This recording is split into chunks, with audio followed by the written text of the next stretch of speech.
तो दोस्तों स्वागत है आपका आपके अपने YouTube channel every knowledge research पर। दोस्तों इस वीडियो में हम यूपी बोर्ड 2025-26 एग्ज़ाम के लिए सामान्य हिंदी 2026 के एक नए पेपर के बारे में बात करने वाले हैं, जिसमें ये मॉडल पेपर लेटेस्ट पैटर्न पर आधारित है। और अगर आप ये मॉडल पेपर कर लेते हैं तो आपका 100 में से 100 नंबर पक्का हो जाता है। दोस्तों लगभग चीज़ें इसी मॉडल पेपर से फंसने वाली हैं दोस्तों पेपर में। दोस्तों आप देख सकते हैं लिखा हुआ है सामान्य हिंदी, समय 3 घंटे 15 मिनट, यूपी बोर्ड 2025-26, पूर्णांक जो है आपका 100 नंबर का रहने वाला है। निर्देश पहले आपका दिया रहेगा। निर्देश में जो है यह है नोट प्रारंभ के 15 मिनट परीक्षार्थियों को प्रश्न पत्र पढ़ने के लिए निर्धारित है। दूसरा है इस प्रश्न पत्र में 2 खंड हैं, दोनों खंडों के सभी प्रश्नों के उत्तर देना अनिवार्य है। खंड का आपका दिया हुआ है। खंड का में जो है खंड का में पहला प्रश्न है जो कि बहुविकल्पीय है। तो पहला का नंबर है अनाम दास का पोथा किस विधा की रचना है। तो आप देख सकते हैं इसका उत्तर आप अनाम दास का पोथा उपन्यास विधा की रचना है। दूसरा प्रश्न है अथा तो घुमक्कड़ जिज्ञासा के लेखक हैं। तो इसका उत्तर है दोस्तों राहुल चाकृत्यायन। तीसरा प्रश्न है निम्नलिखित में से कौन सा उपन्यास प्रेमचंद द्वारा लिखित है। तो इसका उत्तर दोस्तों है निर्मला। चौथा प्रश्न है नागरी नीरद पत्रिका संपादन किसने किया था। नागरी नीरद पत्रिका दोस्तों आप इस उत्तर का जो है इस प्रश्न का उत्तर कमेंट बॉक्स में ज़रूर लिखें। इसका मेरे हिसाब से नागरी नीरद पत्रिका का जो है प्रेमघन ने किया था। मेरे हिसाब से आंसर रहने वाला है, लेकिन आप अपने हिसाब से इसका आंसर कमेंट बॉक्स में लिखें। अगला प्रश्न है चिंतामणि रचना के लेखक हैं। तो चिंतामणि आचार्य रामचंद्र की रचना है। अब 2 नंबर जो है इसका 2 नंबर का निम्न में से श्रीधर पाठक जी की रचना है। तो कश्मीर सुषमा श्रीधर पाठक, कामायनी है आपके जयशंकर प्रसाद की, वैदेही वनवास दत्त उपाध्याय और प्रेम माधुरी जो है भारतीय हरिश्चंद्र जी की रचना है। दूसरा प्रश्न है सरोज स्मृति कविता के रचनाकार हैं।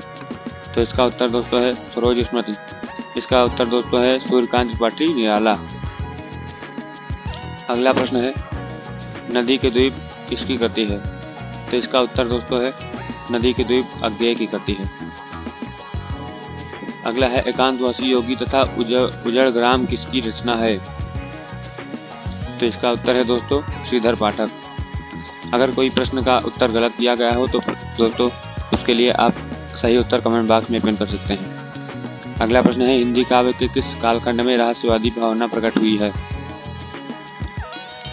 तो इसका उत्तर है दोस्तों छायावाद।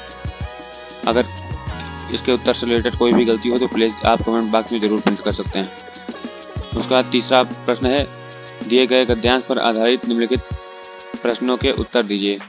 गद्यांश दिया हुआ है साहित्य कला नृत्य गीत आमोद प्रमोद अनेक रूपों में राष्ट्रीय जन अपने मानसिक भावों को प्रकट करते हैं। तो आपको यहाँ साहित्य कला मिल गया। तो इसी से आप जान सकते हैं, साहित्य कला से आप पहचान सकते हैं कि ये जो है राष्ट्र का स्वरूप नामक पाठ से है। तो इसके लिए क्वेश्चन भी दिया गया है उपयुक्त गद्यांश का संदर्भ लिखिए। तो इस गद्यांश का संदर्भ लिखेंगे कि प्रस्तुत गद्यांश हमारी पाठ्यपुस्तक हिंदी के गद्य खंड में संकलित राष्ट्र का स्वरूप नामक पाठ से लिया गया है। इसके लेखक डॉक्टर राजेश्वर अग्रवाल हैं। तो इस प्रश्न का उत्तर हो गया। दूसरा है राष्ट्रीय जन अपने भावों को किन किन रूपों में प्रकट करते हैं। तो इसमें आप उत्तर ढूंढिए राष्ट्रीय जन। तो ये देख लीजिए साहित्य कला नृत्य गीत आमोद प्रमोद अनेक रूपों में राष्ट्रीय जन अपने मानसिक भावों को प्रकट करते हैं। तो करते हैं तक आप लिख देंगे तो आपका पहला उत्तर कंप्लीट हो जाएगा। उसके बाद रेखांकित अंश की व्याख्या। तो इसमें जो ये दोस्तों ये रेखांकित यहाँ से लेकर यहाँ तक रेखांकित अंश है, इसका व्याख्या आप ऐसे एज इट इज लिख दीजिए या फिर थोड़ा बहुत आगे पीछे करके आप थोड़ा बहुत लिख सकते हैं। तो आपकी व्याख्या जो है कंप्लीट हो जाएगी। उसके बाद घ नंबर है आंतरिक आनंद की दृष्टि से किनमें एक सूत्रता है। तो इसमें आप ढूंढिए कि एक सूत्रता कहाँ पे है। तो यहाँ पे मिल गया है ये देखिए एक सूत्रता। तो यद्यप बाह्य रूप से की दृष्टि से संस्कृति के ये बाहरी लक्षण अनेक दिखाई पड़ते हैं, परंतु आंतरिक आनंद की दृष्टि उनमें एक सूत्रता है। तो बस यही आप बनाकर लिख सकते हैं। अगला प्रश्न है तो ये भी आपका कंप्लीट हो गया। अगला है कौन सी भावना राष्ट्र के लिए स्वास्थ्यकर है, तो यहाँ स्वास्थ्यकर कहीं होगा। हाँ, तो ये देखिए, इस प्रकार की उदार भावना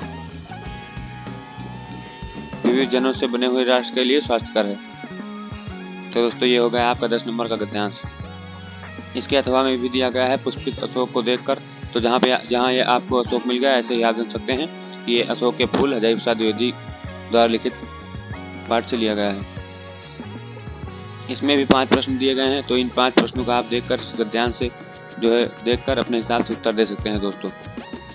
उसके बाद अगला नंबर दिया है कि 4 नंबर प्रश्न है, दिए गए पद्यांश पर आधारित निम्नलिखित प्रश्नों के उत्तर दीजिए। तो इसका दोस्तों विस्तृत नभ का कोई कोना मेरा न कभी अपना होना, परिचय इतना इतिहास ही उमड़ी कलथी में आठ चली। तो ये दोस्तों है गीत महादेवी वर्मा पाठ से लिया गया है। उपयुक्त पद्यांश का संदर्भ, तो प्रस्तुत पद्यांश हमारी पाठ्यपुस्तक हिंदी के पद्यखंड से संकलित गीत नामक पाठ से लिया गया है। इसके रचयिता महादेवी वर्मा जी हैं। इतना आप लिख दीजिए तो आपका 2 नंबर पक्का हो जाएगा। रेखांकित अंश की व्याख्या करना है, तो विस्तृत नभ का कोई कोना कह रही है कवित्री महादेवी वर्मा जी, जिसमें कह रही हैं कि इस नभ का कोई भी कोना मेरा कभी अपना नहीं हुआ। मतलब उनके कहने का मतलब है कि मेरा यह पूरा संसार है, संसार रूपी नभ है, इसमें कई सारे कोने हैं, लेकिन कोई भी कोना कभी मेरा अपना नहीं हुआ, मुझे कोई कहीं इसमें जगह नहीं मिली। तो इसको बना कर आप अपने हिसाब से लिख देते हैं, तो इसका 2 नंबर आपको मिल जाएगा रेखांकित अंश का। अगला नंबर है कवित्री अपने जीवन की तुलना किसके साथ करती हैं, तो आप देख सकते हैं विस्तृत नभ का कोई कोना मेरा न कभी अपना होना, परिचय इतना इतिहास ही उमड़ी कलथी में आठ चली। तो इसमें ये अपने जो है, तो इसमें कवित्री अपने जीवन की तुलना विस्तृत नभ से करते हैं।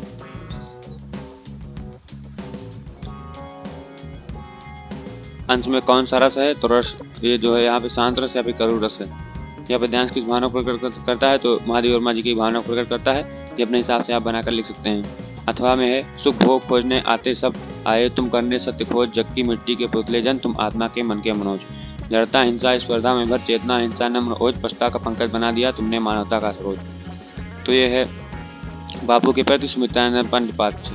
तो आप लिख सकते हैं उपयुक्त पद्यांश हमारी पाठ्यपुस्तक हिंदी के काव्यखंड से संकलित बापू के प्रति नामक पाठ से लिया गया है। इसके रचयिता सुमित्रानंद पंत जी हैं। तो आपके पहले प्रश्न का उत्तर हो गया, 2 नंबर आपके पक्के। उसके बाद खा नंबर है साधारण मनुष्य संसार में क्या खोजता है, तो यहाँ पे लिखा हुआ है सुख भोग खोजने आते सब। तो लिखना है आपको कि साधारण मनुष्य इस संसार में सुख और भोग खोजते हैं। तो 2 नंबर आपके पक्के हो गए, ये भी प्रश्न आपका हो गया। अगला है रेखांकित इसकी व्याख्या कीजिए। इसमें ये इतना रेखांकित अंश है कि जग की मिट्टी के पुतले जन, ये इतना जग की मिट्टी के पुतले जन तुम आत्मा के मन के मनोज। तो इसका आपको जो है व्याख्या करना है कि हे बापू, आप इस जग में आए हैं सत्य खोजने, और ये संसार के सभी लोग सुख भोग होते हैं, और जो इस जग की ये जो संसार में लोग हैं ये सब मिट्टी के पुतले हैं, लेकिन आप आत्मा के मन रूपी कमल के रूप में हैं आप। तो ऐसे बना कर आप व्याख्या कर सकते हैं। तो ये गा नंबर आपका जो है हो जाता है। अगला प्रश्न है पछता का पंकज से कवि का क्या तात्पर्य है। पछता का पंकज मतलब इसका तात्पर्य है कि पशु रूपी कमल, मतलब पशुता को हटाने वाला कमल। इसका जो है आप बना कर अपने हिसाब से लिख सकते हैं। अगला है स्पर्धा और नम्र ओज शब्दों के अर्थ लिखिए। स्पर्धा मतलब प्रतिस्पर्धा, और नम्र ओज मतलब होता है ओज मतलब तेजस्वी, और नम्र मतलब नम तेजस्वी। मतलब बापू जो है सुमित्रानंद पंत के बारे में यहाँ बताया गया है। और अगला है 5 नंबर प्रश्न, निम्नलिखित में से किसी एक लेखक का साहित्यिक परिचय देना है। तो साहित्यिक परिचय देते हुए उनकी प्रमुख रचनाओं का उल्लेख करना है। तो दोस्तों इसमें आप जो है दिया गया है, पहला वासुदेव सरल अग्रवाल, दूसरा है डॉक्टर APJ अब्दुल कलाम, और तीसरा है हरशंकर बरसाई। तो इसमें दोस्तों अगर आप वासुदेव सरल अग्रवाल का देते हैं तो यही बढ़िया रहेगा, वासुदेव सरल अग्रवाल। अगला है निम्नलिखित में से एक कवि का साहित्यिक परिचय देते हुए किसी उनकी प्रमुख रचनाओं का उल्लेख करना है। तो इसमें आप सुमित्रानंद पंत, तीनों इंपॉर्टेंट है, लेकिन आप मैथिली शरण गुप्त का दे सकते हैं। अगला है जो यात्रा अथवा बहादुर कहानी के उद्देश्य पर प्रकाश डालिए। तो बहादुर कहानी का आप उद्देश्य लिख सकते हैं या फिर ध्रुवता कहानी का उद्देश्य लिख सकते हैं। अथवा में दिया गया है पंचलाइट कहानी का सारांश अपने शब्दों में लिख सकते हैं। तो पंचलाइट कहानी बहुत ही आसान है, इसका सारांश तो आप बहुत ही आसानी से अच्छे शब्दों में लिख सकते हैं। तो आपका 5 नंबर जो है पक्का हो जाएगा। फिर अगला है 7 नंबर, सब्टिक खंडकाव्य के आधार पर किसी एक खंड के एक प्रश्न का उत्तर दीजिए। तो खंडकाव्य यहाँ दिया गया है और अधिकतम सीमा जो है शब्द सीमा 80 शब्द बताया गया है।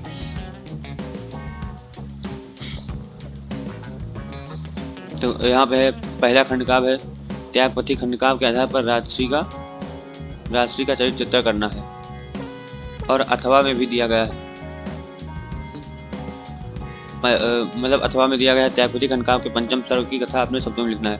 तो सत्य की जीत से पूछा गया है, रश्मिरथी खंडकाव्य है, मुक्तयज्ञ है और आलोकव्रत है और श्रवण कुमार है और इतने सारे खंडकाव्य हैं। तो जो आपके जिला में खंडकाव्य लगता हो तो उसका आप अपने हिसाब से उत्तर जो है दे सकते हैं। अगला प्रश्न है दोस्तों, अगला आ जाता है खंडखा। खंडखा में दोस्तों क्या है तो आप देख सकते हैं।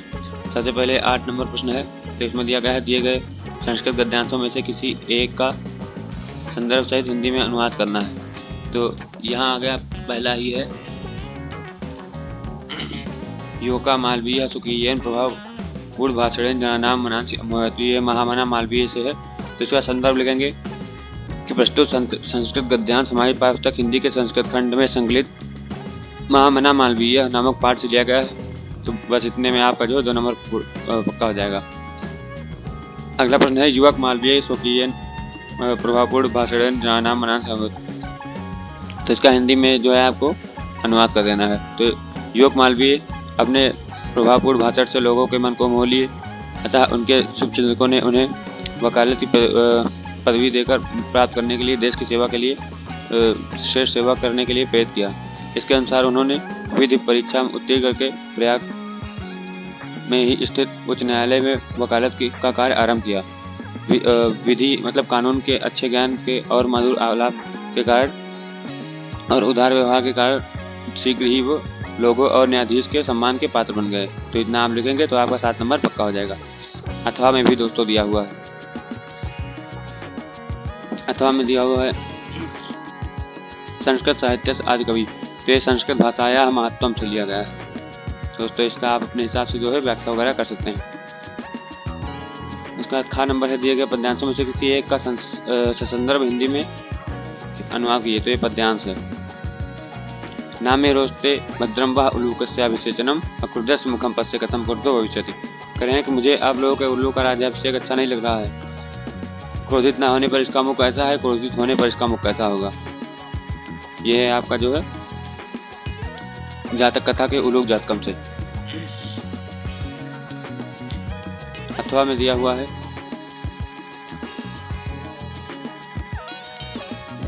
जल बिंदु निपातन क्रमशः पूर्णतः घटा सा हेतु सर्व विद्यानाम धर्मश्च धनश्च। कहें कि जिस प्रकार जल की बूंदे बूंदे गिरने से घड़ा भर जाता है उसी प्रकार यही कार्य सभी विद्या धर्म और धन का है। तो ये सुभाषित रत्नान नामक पाठ से है। अगला है 9 नंबर, निम्नलिखित मुहावरों में से किसी एक का अर्थ लिखकर वाक्य में प्रयोग कीजिए। अन्न जल पूरा हो जाना, अपना ही राग लापना, दाल में काला होना मतलब सशंकित होना। अरे मोहन आज तुम इतना इधर उधर भाग रहे हो, मुझे लग रहा है कि कुछ दाल में काला है। तो आप ऐसे वाक्य प्रयोग कर सकते हैं। सूरज को दीपक दिखाना ये भी है एक। तो 4 दिया हुआ है, इसमें से आप किसी एक का कर सकते हैं तो आपको 2 नंबर पक्का हो जाएगा। अगला 10 नंबर है दोस्तों अपठित गद्यांश। तो इसमें दोस्तों है अपठित गद्यांश पर आधारित निम्नलिखित प्रश्नों के उत्तर दीजिए। तो अपठित गद्यांश में आपका जो है दिया हुआ है जिस प्रकार सुखी होने का प्रत्येक प्राणी को अधिकार। पहले आप अपठित गद्यांश मत पढ़िए, पहले यहाँ पर प्रश्न पढ़ लीजिए, उसके बाद प्रश्न पढ़िए। सुखी होने के साथ साथ और क्या होना, सुखी होने के साथ साथ और क्या होना साध्य होता है। तो यहाँ पर देखिए सुखी देखिए कहीं मिलता है। हाँ, तो कार्य क्षेत्र के चक्रों में पढ़कर जिस प्रकार सुखी होना प्रयत्न साध्य है उसी प्रकार यहीं से आप उत्तर चालू करिए, उसी प्रकार निर्भय होना भी।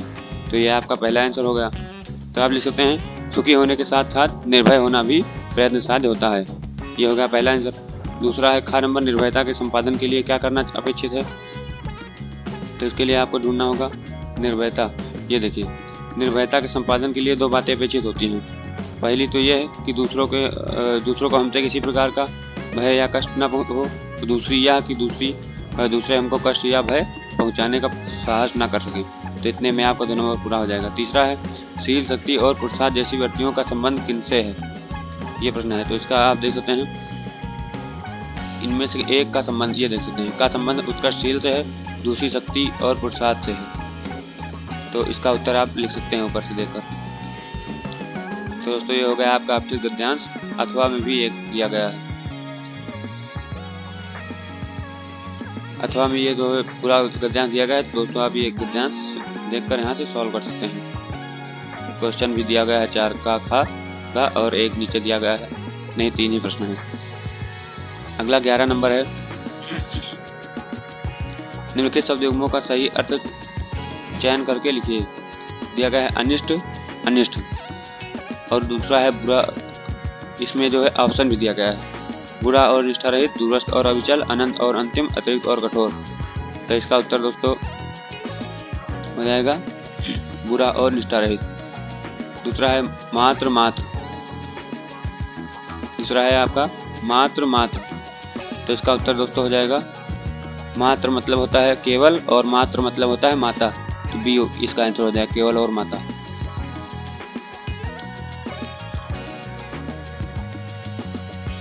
अगला दिया गया है, निम्नलिखित शब्दों में से किसी एक शब्द के 2 अर्थ लिखना है।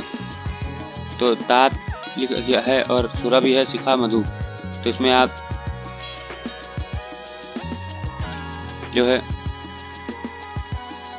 तात का लिख सकते हैं। तात में होता है पिता, तात में पिता होता है, और तात में होता है गुरु। तात में बड़े होता है।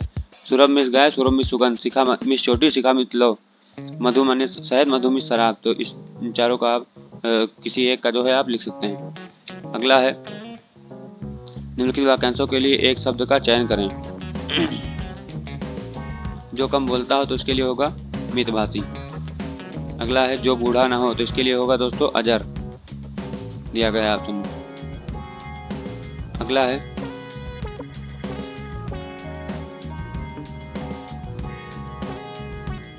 है, दोस्तों निम्नलिखित में से किन्हीं 2 वाक्यों को शुद्ध करके लिखिए। मैं अनेकों बार दिल्ली जा चुका हूँ। तो इसका होगा मैं अनेक बार दिल्ली जा चुका हूँ। अगला है, सीता ने पुस्तक लिखा। तो यहाँ होगा सीता ने पुस्तक लिखी। अगला है, गमला मेज में रखा है। तो इसका होगा दोस्तों गमला मेज पर रखा है। अगला है, मैं महेश को पढ़ाया हूँ। तो इसका होगा मैंने महेश को पढ़ाया है, या फिर मैं महेश को पढ़ा चुका हूँ। अगला 12वां नंबर है, करुण रस अथवा शांत रस का स्थायी भाव के साथ उदाहरण अथवा परिभाषा लिखिए। तो इसका आप लिख सकते हैं, करुण रस का जब विभाव अनुभाव संचायी भाव के सहयोग से शोक नामक स्थायी भाव रस रूप में परिणत होता है तो वहाँ करुण रस होता है। उसके बाद शांत रस का भी लिख सकते हैं, जैसे जब विभाव अनुभाव संचायी भाव के सहयोग से निर्वेद नामक स्थायी भाव रस रूप में परिणत होता है तो वहाँ शांत रस होता है। उदाहरण के लिए, जहाँ सुमति तहाँ संपन्न आना, जहाँ सुमति तहाँ विपत्ति निधाना। तो आपको 2 नंबर पक्का हो जाएगा। अगला है, अनुप्रयास अथवा उत्प्रेक्षा अलंकार के लिए लिखना है। तो उत्प्रेक्षा अलंकार जहाँ पे किसी एक वस्तु की तुलना दूसरे से की जाती है वहाँ उत्प्रेक्षा मतलब जहाँ संभावना प्रकट होती है वहाँ उत्प्रेक्षा अलंकार होता है। उदाहरण के लिए, सोहत ओढ़े पीत पटु, श्याम सलोने गाद, मनु निर्माण सहन पद, आदो प्रभात। अनुप्रयास भी आप लिख सकते हैं जहाँ किसी वर्ड की बार बार आवृत्ति होती है। उदाहरण के लिए, रघुपत राघव राजा राम। उसके बाद है चौपाई या फिर दोहा। तो इसका आप लिख सकते हैं लक्षण तथा उदाहरण। अगला है, 13 नंबर प्रश्न है, बैंक प्रबंधक को शिक्षा ऋण के आवेदन के संबंध में पत्र लिखिए। तो पत्र आप लिख सकते हैं अथवा में दिया गया है, किसी पर्यटन स्थल की यात्रा का वर्णन करते हुए अपने मित्र को पत्र लिखिए। अगला 14 नंबर प्रश्न है, निम्नलिखित विषयों में से किसी एक पर अपनी भाषा शैली में निबंध लिखिए। तो पहला है पर्यावरण, पहला है दोस्तों पर्यावरण संरक्षण का महत्व। दूसरा है विद्यार्थी जीवन में अनुशासन का महत्व। तीसरा है वर्तमान समय में नारी शिक्षा। उसका चौथा है साहित्य और समाज, और 5वां है राष्ट्रीय शिक्षा और नीति। तो इसमें से दोस्तों आप अगर पर्यावरण जो है, अगर ये पहला निबंध पर्यावरण संरक्षण का महत्व, दूसरा विद्यार्थी जीवन में अनुशासन का महत्व, तीसरा साहित्य समाज और समाज का संबंध, ये 3 निबंध तैयार कर लेते हैं तो ये 3 बहुत ही इंपॉर्टेंट निबंध हैं, हर साल बोर्ड में आता है। मेरे भी बोर्ड में यही पर्यावरण संरक्षण का महत्व आया था। तो दोस्तों इसमें से अगर कहा जाए 5 में से सबसे इम्पोर्टेंट कौन सा है, तो पर्यावरण संरक्षण का महत्व ही बहुत ही इम्पोर्टेंट है, हर साल किसी न किसी सेट में ज़रूर छपता है दोस्तों। तो इस निबंध को हर हाल में आप तैयार कर लीजिए। उसके बाद दोस्तों अगर आपको वीडियो पसंद आया हो तो प्लीज़ दोस्तों वीडियो को लाइक कर लीजिए और चैनल को सब्सक्राइब कर दीजिए।